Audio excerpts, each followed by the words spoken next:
Jadi pelajaran kita yang kemarin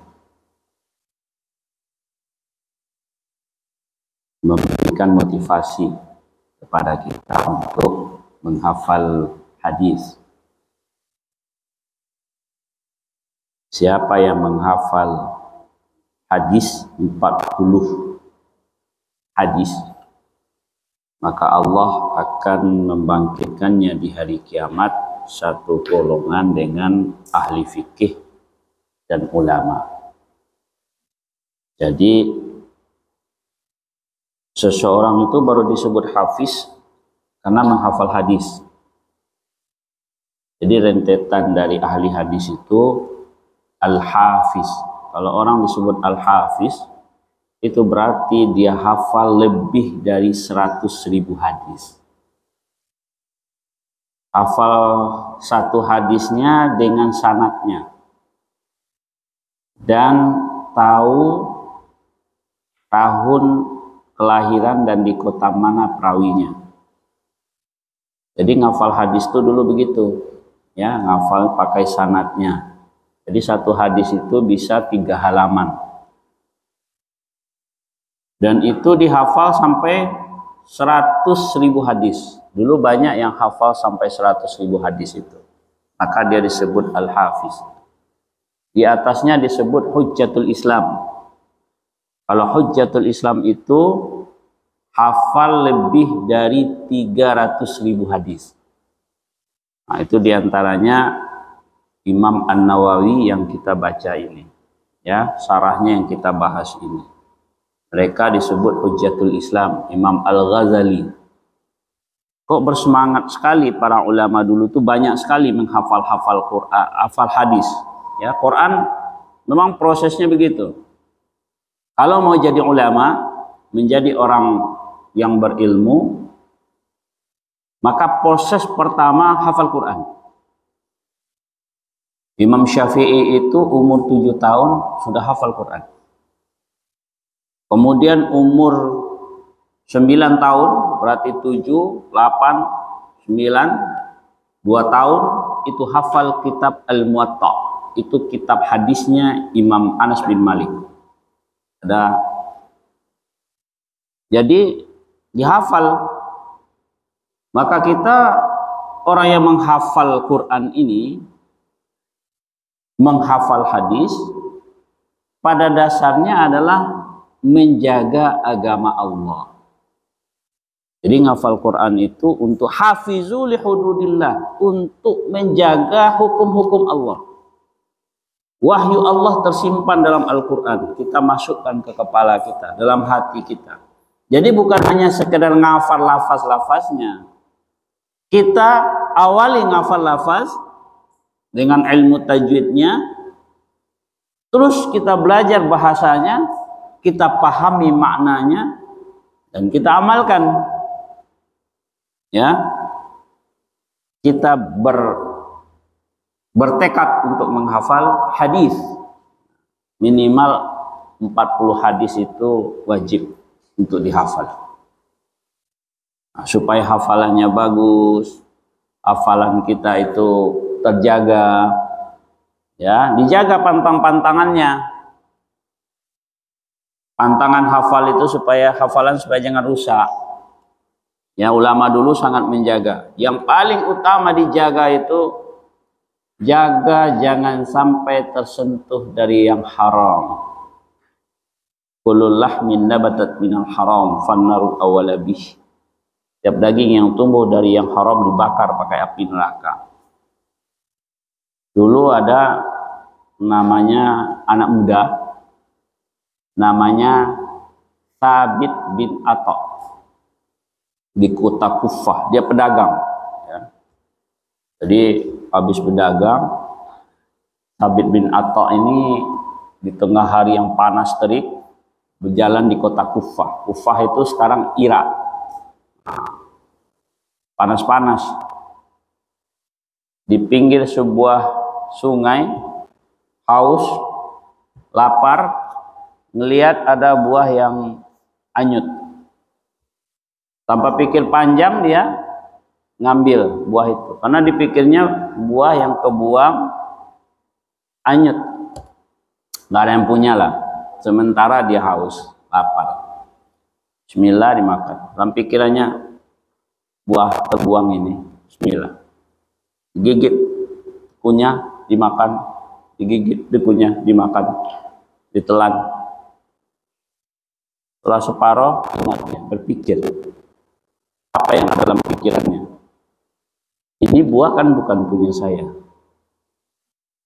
Bagaimana nanti kalau saya ditanya oleh Allah di yaumil mahsyar, kamu memakan buah-buahan yang bukan punya kamu?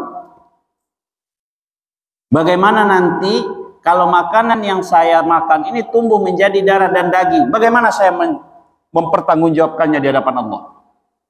Nah, gemetar dia. Kan belum jelas ini. Ini pasti ada yang punya ini.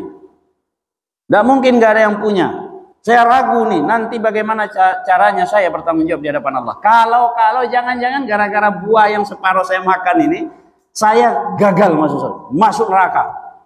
Karena ingat, kullu lahmin nabatan minal haram fannaru awwalubi. Kalau ada daging yang tumbuh dari haram, diwajib dibakar pakai api neraka.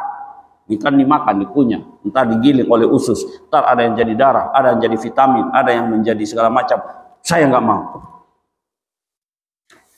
Mana nih caranya? Kalau dilihat sekeliling, oh nampaklah kebun, ya kebun apel banyak di situ. Jalan dia ke situ. Carinya siapa yang jaga? Nampak penjaga kebun. Pak, Assalamualaikum. Waalaikumsalam. Pak,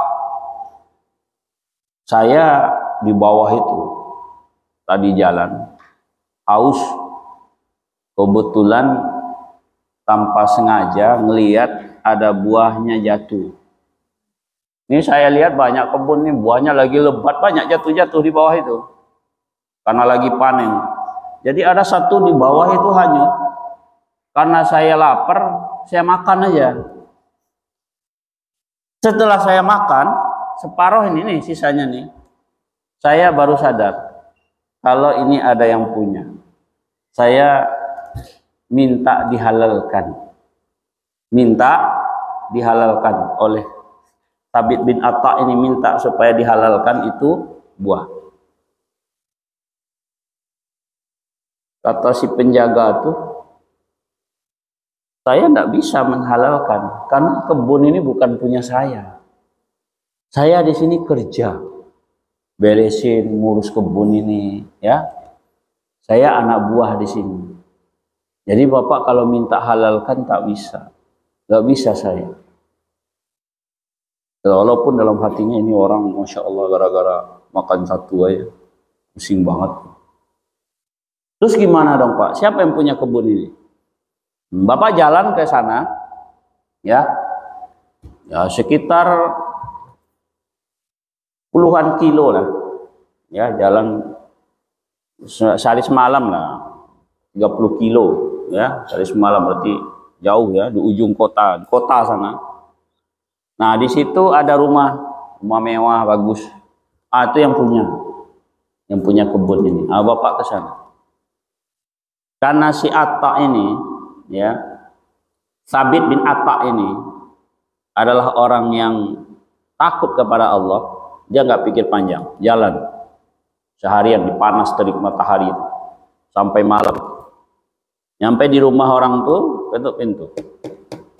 Assalamualaikum.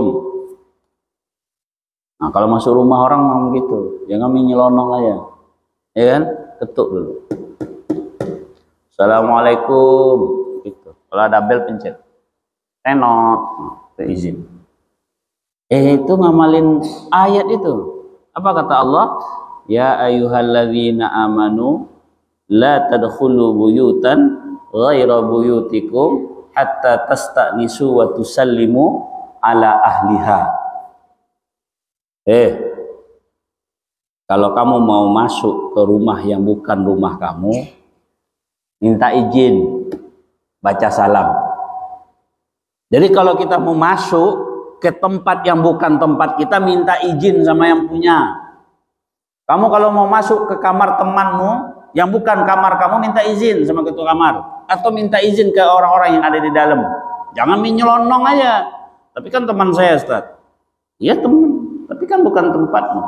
Kalau nanti ada yang hilang, kamu tertuduh, kamu bermasalah. Itu etika. Dan itu Islam begitu. Nggak boleh asal masuk aja. Tak apa-apa masuk aja nih. Malah senang dia main di tempat situ daripada di kamarnya sendiri. Nanti kalau ada masalah, baru. Ya. Jadi etikanya nggak begitu. Siapa yang bikin aturan itu? Itu aturan Islam, aturan agama kita. Kalau kamu mau masuk rumah yang bukan rumah kamu, jangan kamu masuk. La tadkhulu buyutan ghairu buyutikum. Jangan kau masuk ke rumah yang bukan rumah kamu. Hatta tasta'nisu wa tusallimu ala ahliha. Sebelum kamu minta izin dan baca salam. Izin dulu sama orang rumah itu. Jangan nyelonong-nyelonong aja masuk. Ya? Paham? Paham apa tidak? Kenapa? Karena agama kita ngajarin begitu. Nah, kita ngafalin Qur'annya, ngafalin ayatnya, masa tidak diamalkan? Yang bilang Allah begitu, yang ngajarin kita, maka diamalkan. Kalau masuk, diamalkan oleh kita. Assalamualaikum. Waalaikumsalam. Siapa? Saya tamu. Silakan masuk. Silakan masuk, silakan duduk. Ya, dipersilakan masuk. Ada apa? Saya orang pedagang. Nama saya Sabit bin Atta. Saya pedagang. Jadi kebetulan siang-siang tuh saya jalan, diterik panas matahari, lapar, haus. Saya dapatin itu ada buah yang hanyut. Terus tanpa apa itu pikir panjang saya makan. Tapi belum habis. Masih separuh, ini sisanya agak busuk dikit Pak nih, hanyut. Jadi saya bawa, ingat kalau itu bukan punya saya. Itu saya datangi kebunnya, ternyata orang tukang kebun bilang itu punya Bapak. Jadi saya datang ke sini minta supaya dihalalkan, dimaafkan saya. Karena saya takut nanti menjadi beban di akhirat. Gara-gara saya makan buah yang bukan punya saya, nanti dipertanggungjawabkan di hadapan Allah. Saya nggak sanggup. Kata Sabit bin Atta. Bapak ini langsung gemetar. Ini orang luar biasa. Gak ada orang sehebat ini. Ya, menjaga makanan begitu dirinya, jangan sampai ada yang masuk ke mulutnya sesuatu yang haram, yang subhat aja. Ini yang sudah terbuang, campak. Apa katanya? Ya, tidak masalah. Buah itu yang namanya juga sudah terlanjur, sudah qadarullah, sudah dimakan. Tapi saya tidak bisa menghalalkan tanpa syarat. Harus ada syaratnya. Apa syaratnya? Kamu masih muda, ganteng, gagah, dan takut bertakwa kepada Allah. Jadi kamu baru bisa halal itu yang kamu makan. Syaratnya kamu harus menikah sama anak saya. Ya, kamu harus nikah sama anak saya. Nah, menikah, iya harus nikah. Tapi anak saya tuh dia buta, dia budak tuli, dia bisu, dan dia lumpuh. Dibilang tadi ganteng, bapak tuh saudagar, harus menikahi perempuan buta, bisu, tuli, dan lumpuh. Kalau bisu berarti nggak bisa ngomong. Kalau budak tuli berarti nggak mendengar, buta nggak ngelihat, terus lumpuh. Diam aja, gimana nih punya istri begini? Kebayang jadi masalah ini, ya. Gimana punya istri yang buta, bisu, lumpuh lagi? Insya Allah. Ujian berat ini. Ujian berat. Gara-gara memakan buah-buahan yang hanyut ini. Tapi biarlah. Daripada nanti urusan sama Allah. Mungkin sudah jodoh saya. Nah, dia jawab dengan mantap. Bismillah. Insya Allah saya terima anak bapak sebagai istri saya. Oh, siap menikah. Siap menikah. Ya sudah, dipanggil KUA panggil P3 NTR tuh. KUA, saksi panggil. Panggil saksi, catat nama, KTP mana, foto. Dikumpulin semua. Mau nikah nih, ya. Diurus Pak Desa, Pak Lurah, ya. Dipanggil semua. Nih nikah anak saya. Nikah itu kan harus ada rukunnya. Apa rukun nikah? 1, ada calon suami. 2, ada calon istri. 3, ada walinya. Ya. 4, ada saksi. 2 orang saksi. Kemudian ada ijab dan kabul. Terus ada mahar. Sudah cukup semua? Sudah. Nikahkan. Selesai nikah, istrinya mana? Kalau orang dulu tidak didampingkan istri itu. Nih mau menikah, ini suaminya. Anda. Kalau sekarang digandengkan, mau nikah digandeng. Makanya sekarang lagi viral menikah seorang pemuda tampan Sulawesi, ya, Makassar, Sulawesi, umur 16 tahun dengan seorang teman ibunya umur 42 tahun. Lagi viral. Perempuannya 42 tahun, laki-lakinya 16 tahun, masih SMA. Iya, ketinggalan kamu yang muda-muda, ditinggalin sama dia. Ini lagi viral. Kalau ini enggak disanding-sandingkan begitu, ya. Jadi dia istrinya tuh udah menantu, berarti kan udah jadi menantu dia. Nah, menantu silakan masuk ke dalam, temui istrimu. Nah, dia masuk rumah besar, rumah bagus, orang kaya, punya kebun banyak, luas. Masuk dia ke rumah. Mana kamar? Oh, ini kamar istri. Ya, kamar gede besar. Assalamualaikum. Waalaikumsalam. Ada yang menjawab di dalam. Lihat, ada perempuan lagi duduk. Kok bisa assalamualaikum? Jangan-jangan ini pembantu ini. Ini kan boleh jadi orang kaya kan punya pembantu. Kan dia bayangin istrinya lumpuh buta, belum ada yang rawat. Maaf ukhti, ya.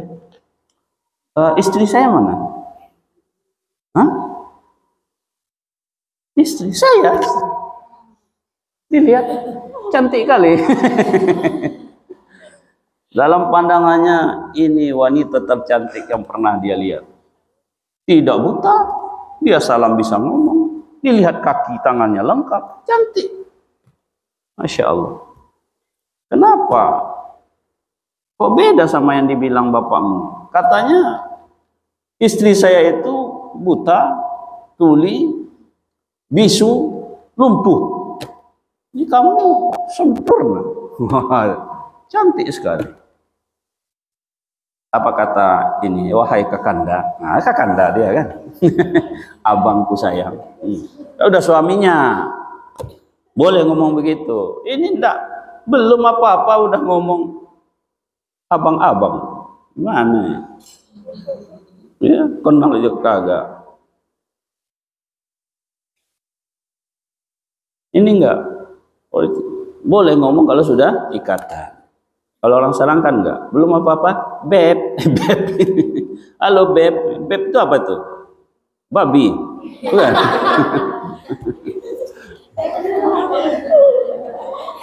Babi itu celeng kan? Bukan? Masa orang dipanggil celeng? Celeng itu apa? Babi, babi hutan. Nah, bilang. Sebenarnya bapakku tidak bohong.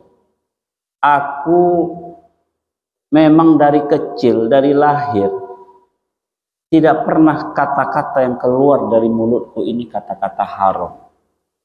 selalu kalau ngomong yang baik-baik.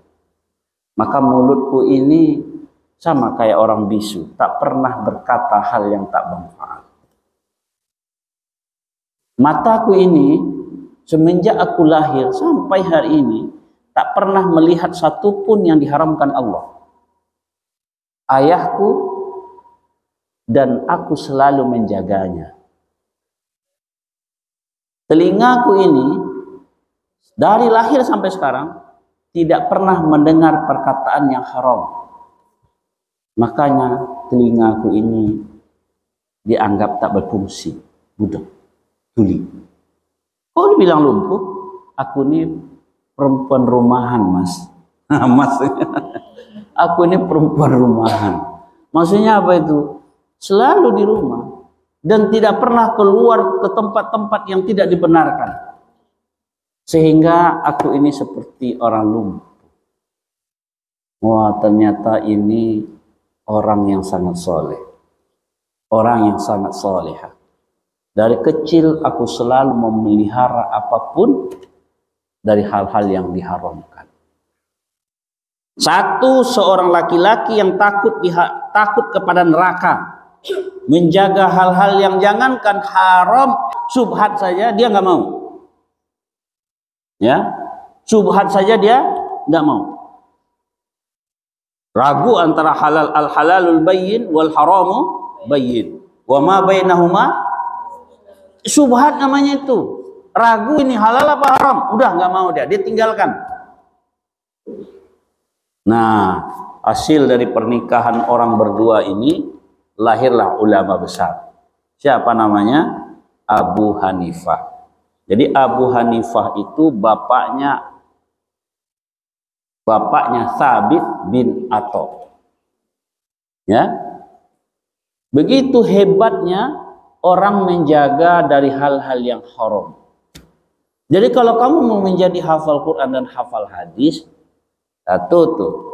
jangan biarkan apapun tersentuh dari yang haram. Yang masuk ke mulut tuh pikir-pikir, dijaga betul. Ya.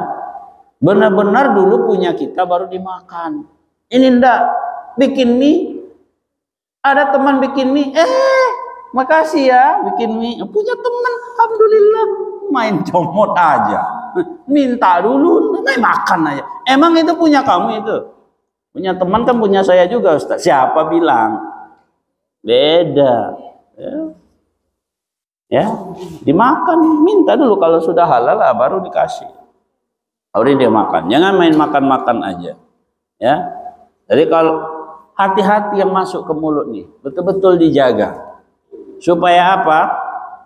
Kan yang kita makan itu bisa jadi darah, bisa jadi daging, bisa jadi energi. Itu yang kita gunakan untuk menghafal Quran.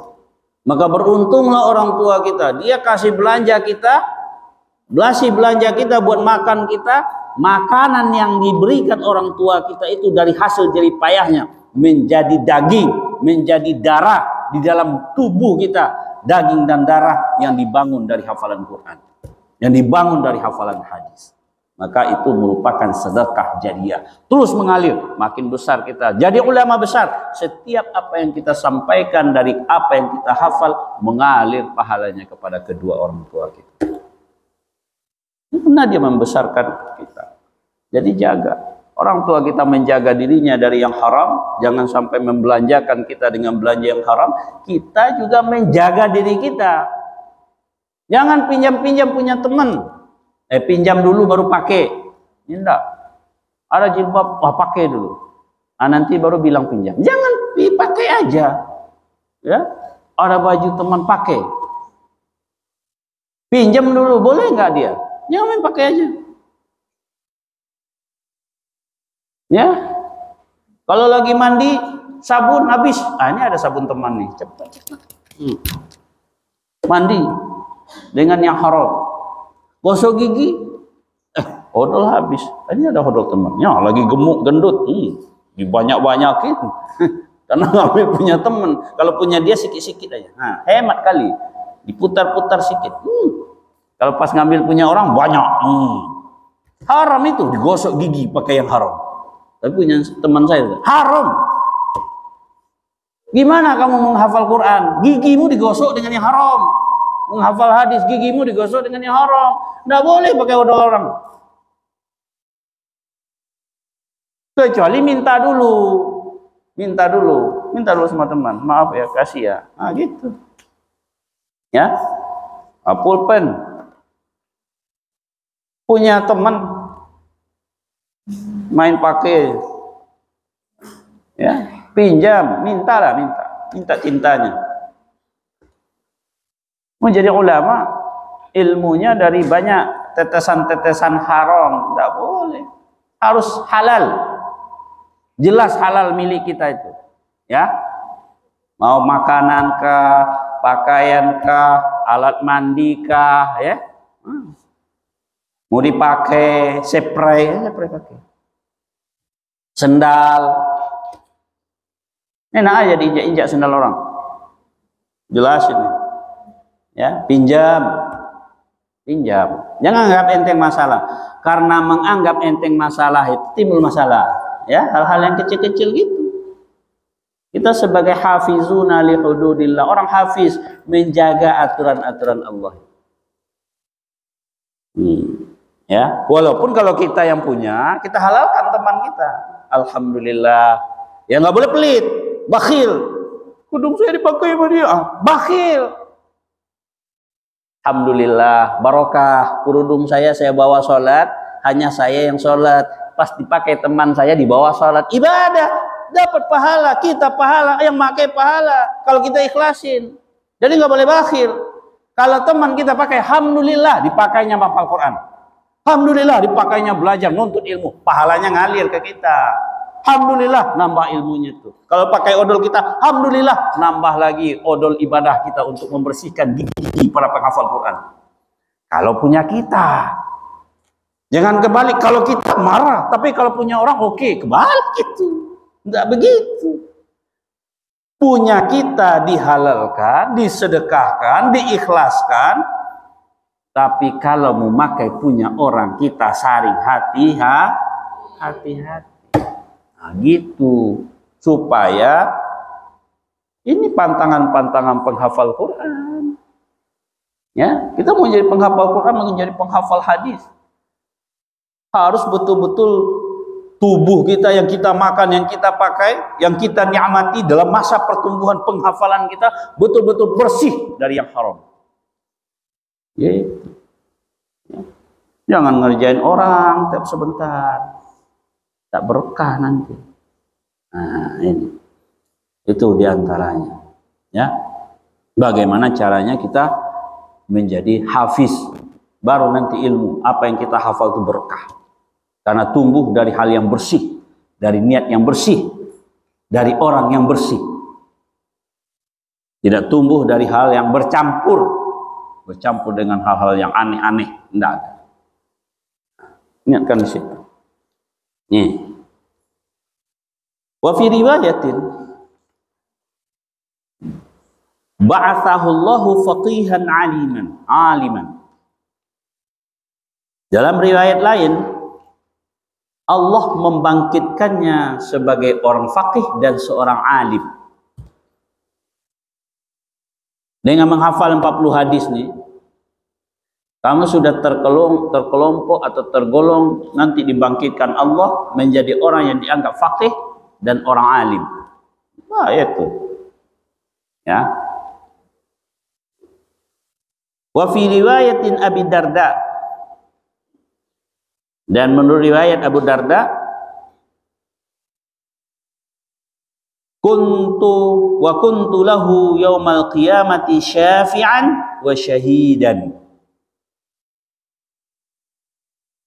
Adalah aku, Nabi Shallallahu Alaihi Wasallam, baginya orang yang menghafal 40 hadis, yaumal qiyamah, di hari kiamat nanti, pemberi syafaat dan menjadi saksi.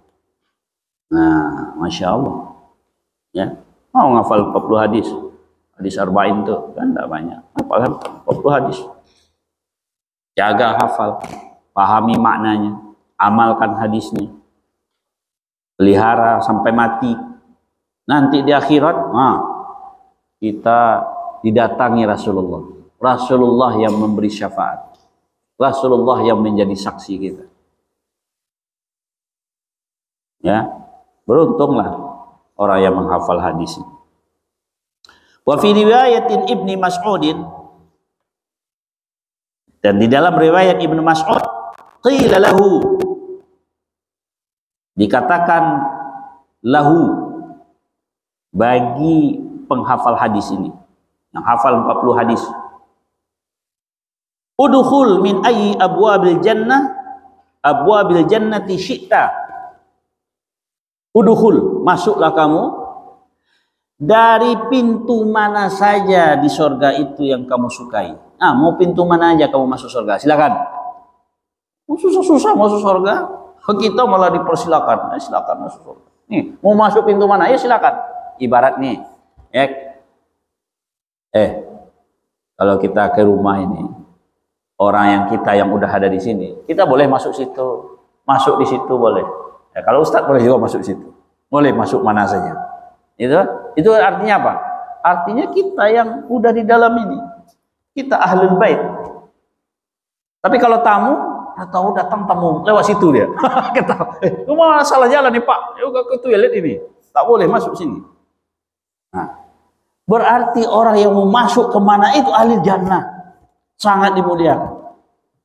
Silakan masuk pintu sana, masuk, silakan, tafadhol, masuk mana saja, kamu suka masuk di mana. Itu kalau hafal 40 hadis. Ya bela, 40 hadis, hadis arba'in. Jangan dilupa-lupain, diulang-ulang terus ya.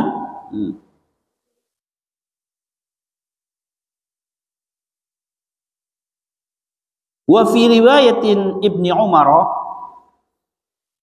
dan di dalam riwayat Ibnu Umar,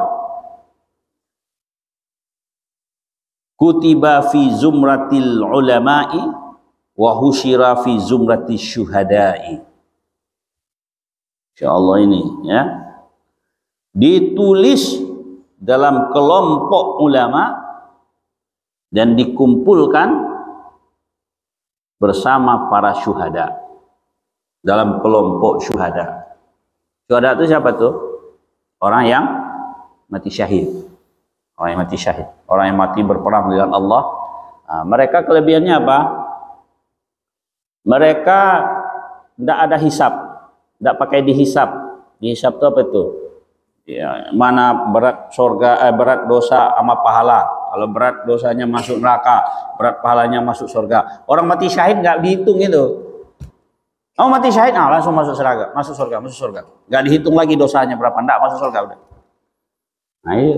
Orang yang hafal 40 hadis tergolong itu. Ya sekira hadis dihafalin terus. Ya semangat ngapal hadis. Jangan tidur mulu. Ya. 4. Udah berapa hafal? Udah hafal 40 hadis. Udah hafal semua? Masya Allah. Ya. Hafal artinya. Hafal hadisnya, hafal artinya. Ulang-ulang terus. Nah, sekarang kita hafal syarahnya, menguasai syarah. Wattafaqal huffazu ala annahu haditsun dha'ifun wa in kathurat turuquhu. Wattafaqal huffazu, dan para hufaz sepakat. Hufaz itu maksudnya para hafiz hadis. Hafiz itu tadi berapa hafalan hadisnya? Lebih dari 100.000 hadis. Hafal matan, hafal sanad, ya, dan hafal tahun kelahiran, tahun kematian, di mana perawinya berada. Itu ada, ya. Ya hafalin. Bersepakat para hufaz, para hafiz, bahwasanya ini hadis-hadis tadi itu hadisnya dhaif. Dhaif, hadisnya lemah. Tetapi walaupun banyak jalur, turuknya banyak, ya, jalurnya banyak. Hadis itu kan tingkatannya sahih, hasan, dhaif, ya. Nah, hadis dhaif ini tingkat terendah. Dhaif ini nanti ada lagi bertingkat-tingkat, macam-macam. Tapi turuknya banyak, jalurnya banyak. Nah, nanti belajar di ilmu mustalah hadis.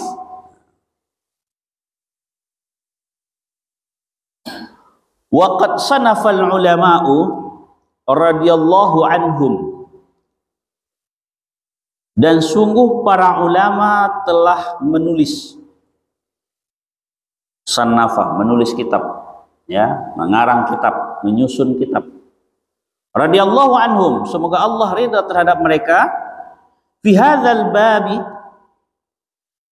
tentang bab ini, tentang bab 40 hadis dan menguasai 40 hadis, mengumpulkan 40 hadis ini, ma la yuhsa minal musannafati, tidak terhitung banyaknya buku yang ditulis. Banyak sekali kitab yang ditulis tentang hadis-hadis 40 hadis ini. Fal awwalu,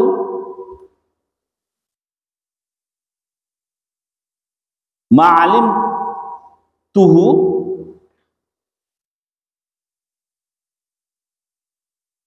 sannafa fihi, maka yang pertama, orang yang aku mengetahuinya menulis tentangnya atau menulis kitab tentangnya, tentang 40 hadis ini.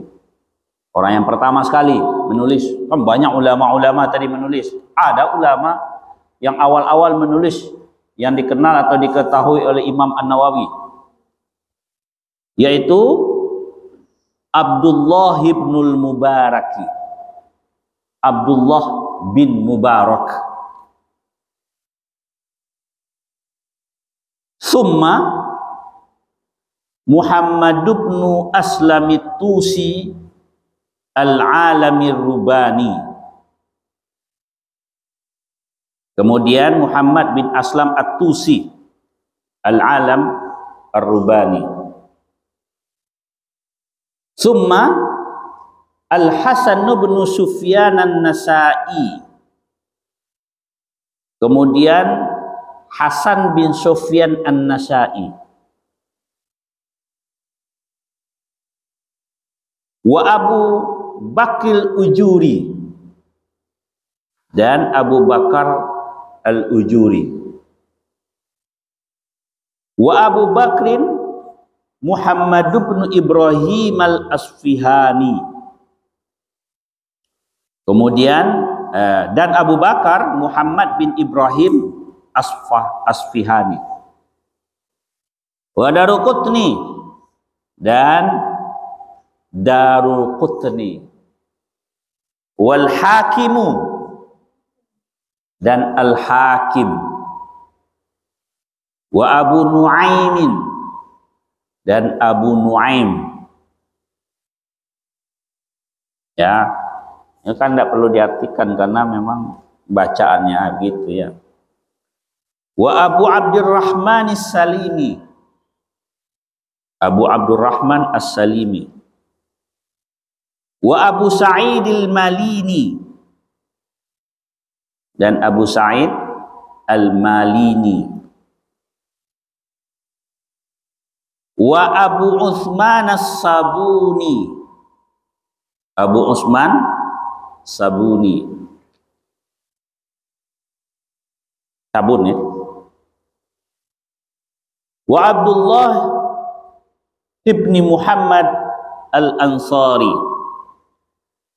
Wa Abdullah ibn Muhammadil Ansari, Muhammad bin Abdullah bin Muhammad Al-Ansari. Wa Abu Bakril Baihaqi, Abu Bakar Al-Baihaqi. Wa khalaiqu la yahsuna minal muttaqaddimina wal mutaakhirin. Wa khalaiq, maksudnya tokoh-tokoh, ulama-ulama, la yahsuna, yang tidak terhitung banyaknya, minal mutaqaddimin, dari kalangan mutaqaddimin dan mutaakhirin. Nah, mutaqaddimin mutaakhirin ini apa maksudnya nih?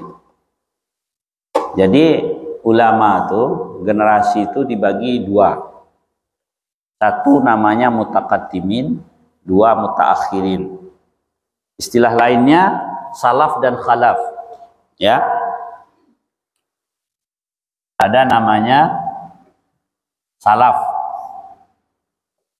Ada namanya khalaf. Ini disebut juga mutaqaddimin. Ini disebut juga mutaakhirin. Salaf ini 300 tahun setelah meninggalnya Nabi. 300 tahun Hijriyah.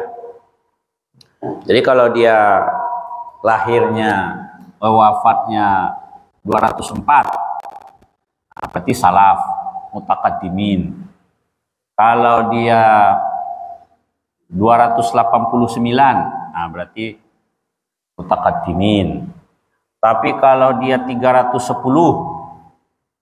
ya berarti dia khalaf atau mutaakhirin. Nah, ini ada orang yang menyebut dirinya, orang yang mengatakan orang salaf, berarti dia orang yang hidup 300 tahun pertama Hijriyah. Nah, ya. Nah, bisa jadi tahun 150, 130, 204, nah itu namanya ulama salaf. Tapi kalau setelah ini, setelah 300 ini namanya khalaf, ulama khalaf atau mutaakhir. Nah, itu harus, jadi dibedakan ulama salaf, ulama khalaf, ulama mutaqaddimin, ulama mutaakhirin. Jadi dua-dua kelompok ini, abad-abad ini, ya, ini sampai kapan nih? Sampai sekarang nih. Sampai abad sekarang, tahun 1445 sekarang kan? Nah, sampai sekarang mutaakhirin. Jadi kalau ada ulama sekarang mutaakhirin. Nah, gitu. Bukan mutaqaddimin. Berarti khalaf, bukan salaf. Ya. Nanti ada istilahnya tuh, salaf. Jadi orang yang menyatakan dirinya salafiyun, kami orang salafi. Maksudnya apa itu? Orang yang mengklaim dirinya kalau dia mengikuti ulama 300 tahun pertama ini. Kita ini semua salafi. Mengikuti ulama. Karena mengikuti Syafi'i, Hambali, Anas bin Malik, Imam Malik. Semuanya ulama salaf. Semua ulama 4 mazhab itu ulama salaf. Jadi kita apa? Ya salafi. Cuma orang mengaku-ngaku saja atau benar, tergantung tentang amalannya. Nah, maka disebut itu salaf. Itu beda mutaqaddimin dan mutaakhirin. Wastakhartullaha ta'ala fi jam'i 40 hadisan. Wastakhartullaha, dan aku beristikharah kepada Allah. Beristikharah. Istikharah apa itu? Istikharah apa? Apa istikharah? Pernah dengar kata-kata istikharah? Istikharah dulu Ustaz. Apa itu istikharah? Meminta pilihan kepada, kita ragu nih. Saya libur ini mau pulang ke Jawa apa ke Sumatera, umpamanya begitu. Bagus saya. Istikharah dulu. Nah, maksudnya apa itu? Istikharah. Tahu-tahu ada orang datang ngelamar. Ya, Felisa, umpamanya gitu kan. Ada yang datang. Dia mau sama kamu tuh, mau terima apa enggak? Istikharah dulu. Nih datang ke bapaknya, ya, bukan datang ke Nabila. Nabila bukan bapaknya. Ya, mau nih, pilih enggak? Istikharah dulu. Istikharah itu kita mau kuliah nih, mau lolos mau kuliah nih, ya.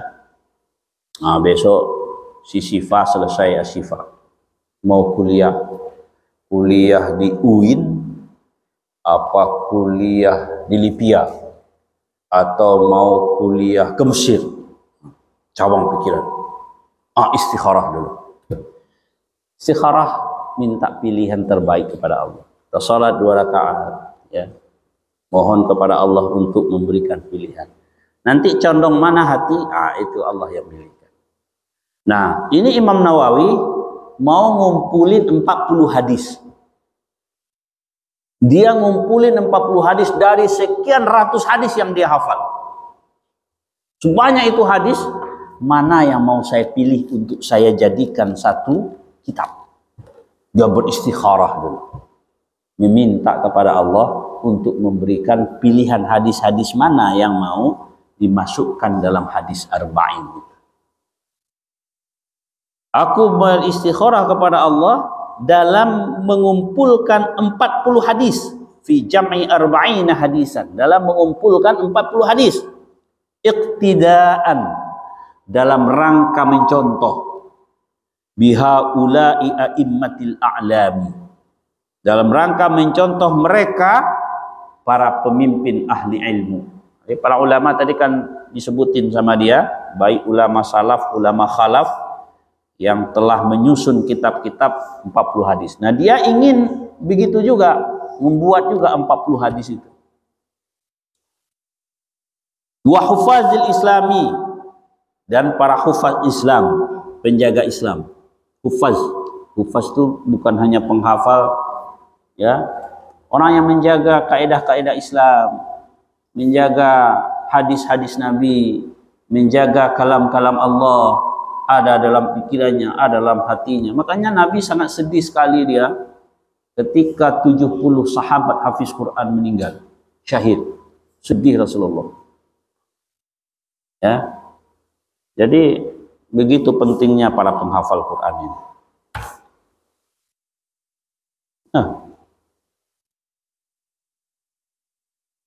Waqad ittafaqal ulama'u ala jawazil amali bil hadisid da'ifi fi fadailil a'mali. Dan sungguh telah bersepakat para ulama ala jawazil amali, antas bolehnya beramal dengan hadis daif dalam fadailil a'mal. Jadi hadis daif itu boleh diamalkan, bukan tidak boleh, tapi dalam fadilah-fadilah amal, bukan dalam masalah hukum. Ya. Hadis mengenai masalah fadilatul amal, mengenai keutamaan-keutamaan amal, itu hadis daif. Para ulama sepakat boleh diamalkan. Jadi kan tingkatan hadis apa? Sahih, hasan, daif. Nah, hadis daif boleh diamalkan. Dengan catatan hadis itu dalam masalah fadail a'mal, keutamaan-keutamaan amal. Itu kesepakatan para ulama. Dan hadis itu tidak bertentangan dengan yang lebih sahih darinya. Ya. Nah, itu pembahasan kita malam hari ini. Siapa membaca minggu depan? Ini agak panjang ya. Panjang nih, enggak panjang. Skip. Siapa?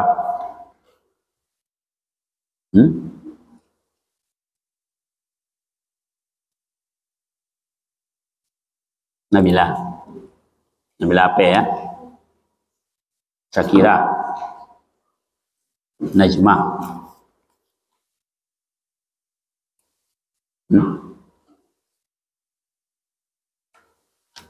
Siapa lagi?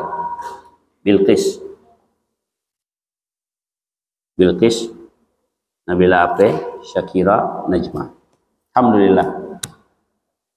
Mudah-mudahan apa yang kita bahas malam hari ini ada manfaatnya bagi kita semua, menambah ilmu dan amal kita, mengalir pahalanya kepada kedua orang tua kita. Amin ya rabbal alamin. Kita tutup dengan membaca doa kafaratul majlis. Subhanakallahumma bihamdika asyhadu an la ilaha illa anta astaghfiruka wa atubu ilaih. Walhamdulillahi rabbil alamin.